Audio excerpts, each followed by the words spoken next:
Nature mantra BP sugar thyroid reversal nature మంత్రతో సాధ్యం.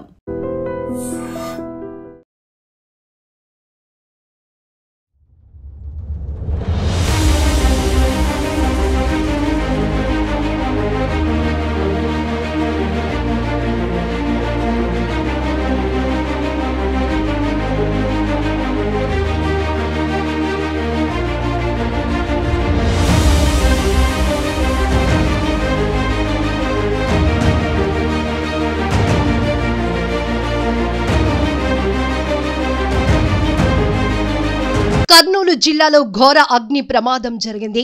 మంటలు చెలరేగి వి కావేరీ ట్రావెల్స్ బస్సు దగ్ధమైంది. బైక్ ను బస్సు ఢీకొనటంతో చెలరేగిన మంటలు 20 మందికి పైగా ప్రయాణికులు మృతి చెందినట్లు సమాచారం. బస్సులో 40 మంది ప్రయాణికులు, 2 డ్రైవర్లున్నారు. కల్లూరు మండలం చిన్న టేకూరు దగ్గర ఈ ఘటన చోటు చేసుకోగా హైదరాబాద్ నుంచి బెంగళూరు వెళ్తూ ఉండగా ప్రమాదం జరిగింది. క్షతగాత్రులను హుటాహుటిన కర్నూలు ఆసుపత్రికి తరలించారు. మృతుల్లో అత్యధికంగా హైదరాబాద్ వారు ఉన్నారని తెలుస్తోంది. ప్రమాదానికి గురైన బస్సు నెంబర్ DD01N9490. ఘటనా స్థలంలో సహాయక చర్యలు కొనసాగుతున్నాయి. అగ్ని ప్రమాదంతో హైవేపై భారీ ఎత్తున ట్రాఫిక్ జామ్ అయింది.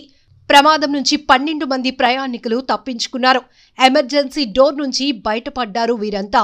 ప్రమాదం నుంచి బయటపడ్డ జయసూర్య, రామిరెడ్డి, అకీరా, వేణుగోపాల్ రెడ్డి, హారిక, సత్యనారాయణ. ప్రమాదం నుంచి బయటపడ్డ శ్రీలక్ష్మి, నవీన్ కుమార్, అఖిల్, జస్మిత, రమేష్, సుబ్రహ్మణ్యం కర్నూలు ఆసుపత్రిలో 11 మంది చికిత్స పొందుతున్నారు. హైదరాబాద్ నుండి బెంగళూరు వెళ్తున్న కావేరీ ట్రావెల్ బస్సులో 41 మంది ప్రయాణిస్తున్నారు.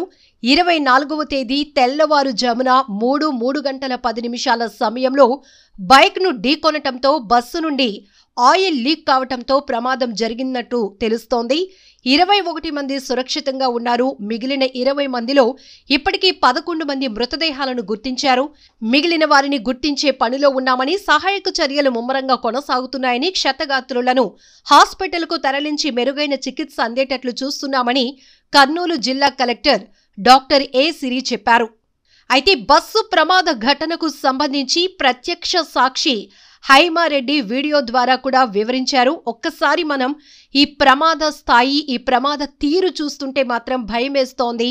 ఇప్పటికే ప్రయాణాల్లో జరుగుతున్న పెద్ద ఎత్తున ప్రమాదాలు ప్రతి ఒక్కరిని తీవ్ర భయాందోళనకు గురి చేస్తున్నాయి. బస్సు, ట్రైను, ఇలా విమానం, ఈ స్థాయిలో ప్రమాదాలు జరుగుతుంటే ఎంతో మంది ప్రాణాలు కోల్పోతున్నారు.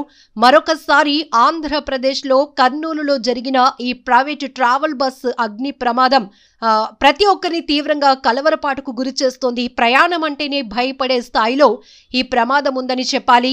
తెల్లవారుజామున ఈ ప్రమాదం జరగటంతో అప్పటికే అందరూ నిద్రలో ఉన్నారు. వాళ్ళ స్టాప్స్ వచ్చే వరకు కూడా అందరూ బస్సులో కానీ ట్రైన్లో కానీ రిలాక్స్ అవుతూ ఉంటారు. కాబట్టి అందరూ నిద్ర మత్తులో ఉంటుండగా ఒక్కసారిగా చెలరేగిన మంటల్లో చిక్కుకుపోయిన వారి సంఖ్య ఎక్కువగా కనపడుతోంది. అందుకే బస్సులో ప్రయాణిస్తున్న 40 మందిలో 20 మంది ప్రయాణికులు మృతి చెందినటువంటి బాధాకరమైన ఘటన తీవ్ర విషాదాన్ని నింపిందని చెప్పాలి. ఒక్కసారిగా ట్రాఫిక్ మొత్తం కిలోమీటర్ల మేర ఆగిపోయింది. ఇప్పటి వరకు కర్నూలులో ఈ బస్సు ప్రమాదానికి సంబంధించినటువంటి దృశ్యాలు, వీడియోలు సోషల్ మీడియాలో వైరల్ అవుతున్నాయి.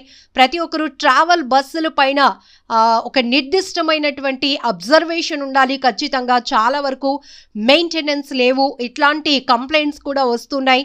అల్టిమేట్గా ఏ ప్రమాదం జరిగినా అమాయకులైన ప్రజల ప్రాణాలు పోగొట్టుకోవటం అనేది దురదృష్టకరమైన సంఘటనగా చెప్పుకోవాలి.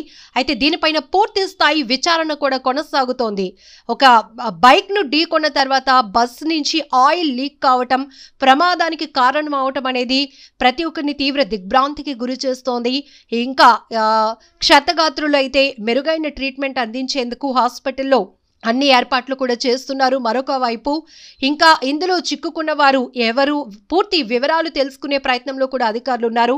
ముమ్మరమైనటువంటి సహాయక చర్యలు కొనసాగటం వల్ల కొంతమంది అయినా బయటపడినటువంటి అంశం. మరొక వైపు ఎమర్జెన్సీ ఎగ్జిట్ డోర్ నుంచి కొంతమంది చాలా తెలివిగా ఆలోచించి తప్పించుకోవటంతో ఇంకా మృతుల సంఖ్య తగ్గింది అని కూడా చెప్పుకోవాలి. నిజంగా ప్రస్తుతం ఉన్నటువంటి సమాజం దేనికి ప్రయారిటీ ఇస్తుంది? ఆర్థిక సంబంధాల చుట్టూ మాత్రమే తిరుగుతోంది. మళ్ళీ ఎన్నికలంగానే చాలా విరక్తి కలుగుతున్నాం. మంచి అనిపిస్తుంది కదా. లేడీస్ కూడా ఛాలెంజింగ్ జాబ్స్ చేసినప్పుడు చాలా బాగుంటది. ట్రాఫిక్ అసిస్టెంట్స్ గా నియమించిన ట్రాన్స్జెండర్స్ అందరితో సాల్యూట్ చేయించుకుంటున్నారు. ఫుడ్ డెలివరీ ఇవ్వటానికి వెళ్ళినటువంటి డెలివరీ బాయ్ అనిల్ పై కళ్ళ ముందు